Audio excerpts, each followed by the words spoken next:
Hello everyone and happy Thanksgiving. Here is a little video and it's my way of giving gratitude for you all for being such awesome students. So this video is going to focus on arm strength and back strength. So for those of you who are in the Monton class, this is especially useful for you, but it's great for anyone and it's great for people who don't do flamenco as well. And if you would like to leave a donation to help support what we're doing in Abrepaso, you can always visit abrepaso.org/donate. All right, so a few things. Our shoulder joints are they're not very deep joints, which was why people dislocating their arms is much more common than people dislocating their hips. The hip bone is really snug inside its joint. The upper arm bone, it's a very shallow joint. So the more that we can strengthen all of the muscles around the shoulder and back that help keep that upper arm nice and snug as it can be in the shallow joint, the less pain we're gonna feel. Maybe sometimes you felt pain through the shoulder, through the neck. So the more snug we can be, the less pain we'll have there and the more clear all of our arm work will be. So just to start, we're going to start with a little massage on the shoulders and then working your way down through the bicep and the tricep. So getting the back of the muscle, and you can really feel that insertion of the muscle in the upper arm and the back. Just warming up, getting the blood flowing. A little bit on the elbow joint. I go sort of thumb and fingers on opposite sides of the joints. And then our forearms, lots of smaller muscles and ligaments here into the wrist. My hand, so getting all that, the meaty parts of our hand sort of underneath the pinky and the thumb, but getting the center, a little bit each finger, sliding with a little bit of pressure up the fingers, and then we'll go to the other side. Starting with the deltoid muscle, the shoulder muscle, working your way down, getting the bicep insertion, the tricep insertion in the back, and working your way down, using as much or as little pressure as you feel comfortable with, working on that elbow joint, and then down the forearm. Lots of finer muscles and ligaments in the forearm, into the meatier part of the palm and the center, and then up the fingers. And we're going to come back up to the top, getting our trapezius muscle.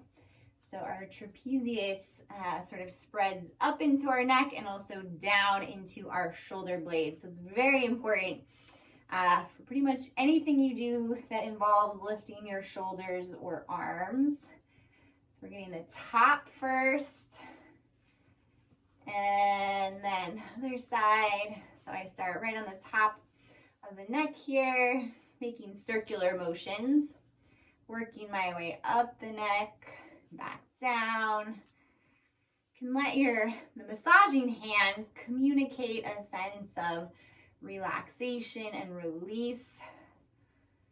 So making sure you're not causing more stress as you massage.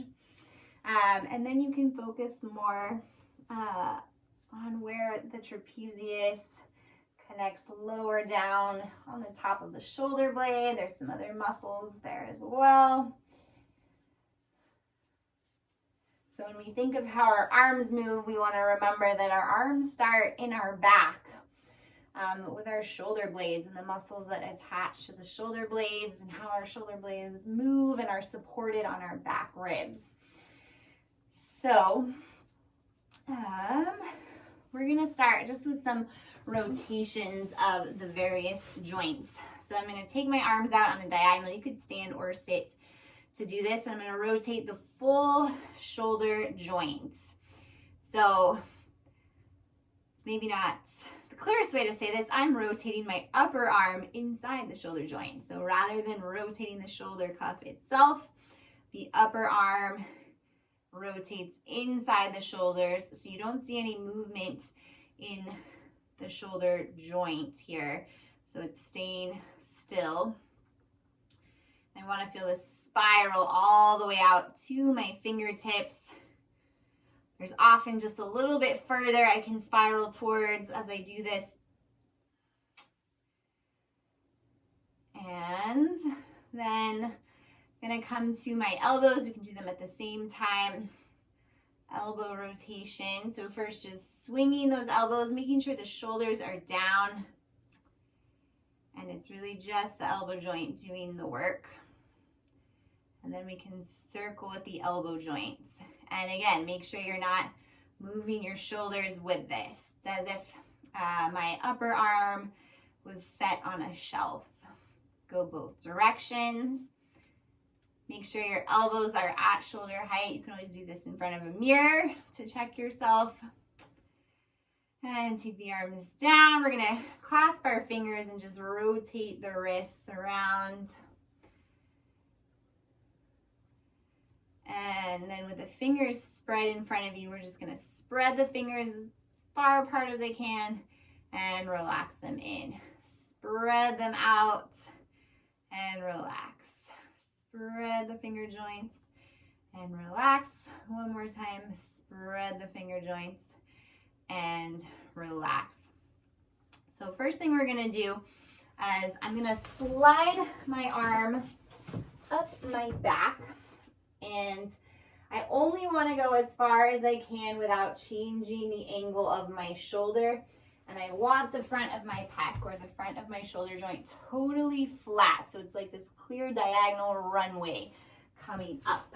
So holding that there long in the bellies, sweep my arm up however high it goes. And then with control, slowly come out and switch to the other side. So as much as getting the arm to your back, it's about how you're moving in and out of this shape.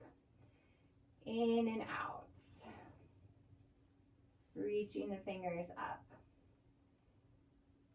Keep drawing the shoulder blades in and down.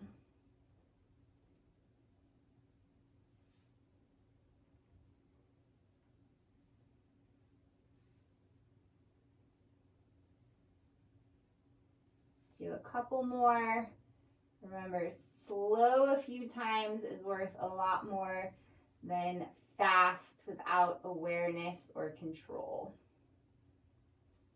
That's it. Now I'm going to take my right hand behind me. We have these two sort of strips of muscle down the center of our back. I'm going to take my wrist to the center of that, just above the top of my hip. And I'm going to do a shoulder rotation, taking my shoulder up, around, back. Then I really want to press it down, and I can really feel some of these back muscles working. They might even cramp a little bit.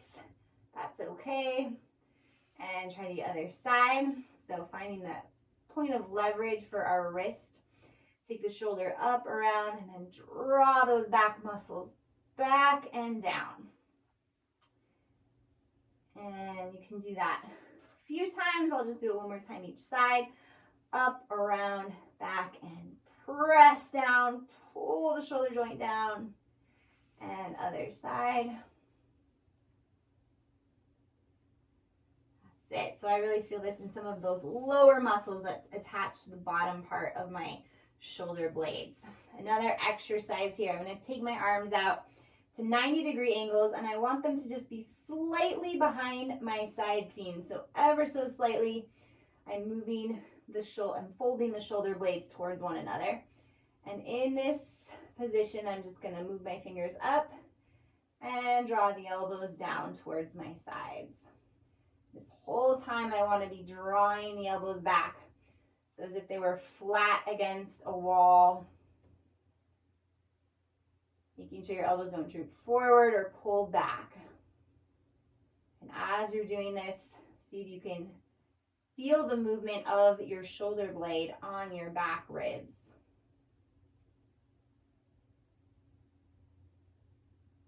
Couple more times. Again, slow and clear is better than fast and rushed. And I'm really using my abdominals here, making sure I don't splay my rib cage Let me just show you from the front. So I want to make sure I don't stick my ribs out as I'm doing that. I won't feel it in my back muscles if I'm doing that. So you can even take the heels of your hands and just encourage those front ribs to soften in and down. And then you should feel a little more work happening below the shoulder blades. So play around with this. You gotta work within the form you're given to find where you maximize the workout on your body. All right, now, if you have a mat, a yoga mat, this is helpful. But you don't have to have one. You can just do it on the carpet or whatever floor you have. First, I'm gonna come into a cat and cow position. So just to warm up the spine a little bit, I'm gonna arch my back, inhaling as I do this, and then exhale, tuck my tailbone underneath, send my sternum to the ceiling around the head. And again, inhale, tailbone arcs away from the chin. Exhale, pull the belly button in, deepen through the front body, and then come to neutral. And now I'm gonna try to do the cat and cow just in my upper back. So my upper back naturally wants to go here. It's very easy for me to round this way for most people. Where it's more difficult is arching down, drawing the shoulder blades down. So try to keep the belly, the hips quiet. They're not going to be involved in this arcing or tucking, just between the shoulder blades. See if you can focus the doming. And then this is the tricky part, the arching of the upper back. And try this a few times. Send your sternum, the center of your chest, to the ceiling. And then sternum drops, shoulder blades draw towards one another. One more time. Press the sternum into the body towards the ceiling. And then opposite way, drawing the shoulder blades towards one another. And come to neutral. If you need to rest, you can take a second in child's pose. Rest here as long as you need to. You can always pause the video. And then we're going to come into a modified child's pose. I'm going to curl my toes underneath me, and I'm going to reach forward. My arms are on a diagonal. And I'm only going to come as far as I feel like I can really support myself in my arms. I'm going to bend my elbows, and as if I'm drawing my hands down towards me, although they'll stay where they are, just going to load some weight into my arms. Maybe you can only go a little ways. Maybe you can come almost all the way forward. Only go where you're comfortable, and then glide back. You want to stay level to the ground. And you can try this several times, making sure you work within a range that's comfortable for you. So working clearly in a smaller range is going to build more strength and flexibility than going further than you can support. So you'll notice I'm not coming up here because then I'm not really using my arms so much. And I'm not staying too low because then I'm using my forearms. So try to stay parallel to the floor, load weight into the arms, and come back. Do 2 more. Make sure you use your abdominals as well to support your back. And come back. All right, one more thing. Not quite our shoulders, but related, since our trapezius muscle goes up into our neck. So it is sort of connected here. We're gonna jut our chin forward and then send it in and back, really lengthening the back of the neck. So you might feel a little stretch in the back of the neck. Take it forward and backwards and come to neutral. This time I'm going to place my hands behind my head.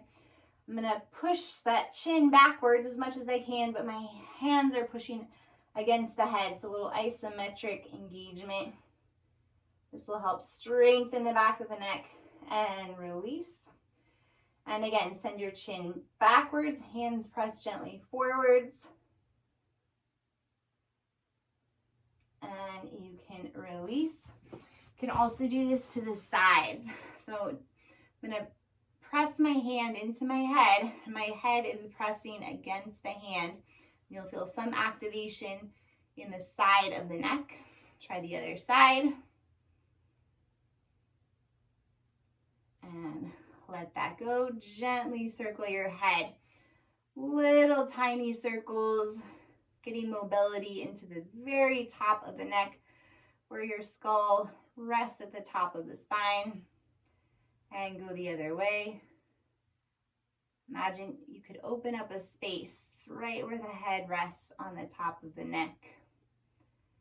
That little joint holds a lot of weight. Your head is about 10 pounds. So if we can send a lightening feeling to that spot. That's it. Take a few shoulder circles. Up, around, back, and down. And we're going to massage a little bit the front of clavicle here. You also tend to hold a lot of tension here.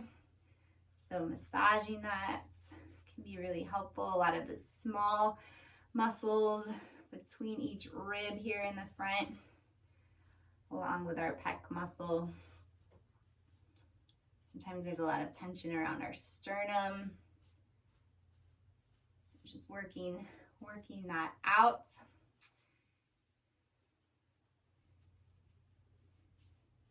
And a great stretch you can do if you have a bar or a towel is grab onto it and reach the arms up and back. And you'll get a really nice stretch in that front part of your shoulder joint.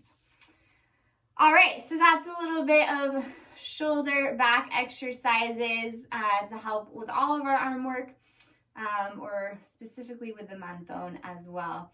So I hope you enjoy the video. I hope it makes you stronger and more flexible, and enjoy your Thanksgiving.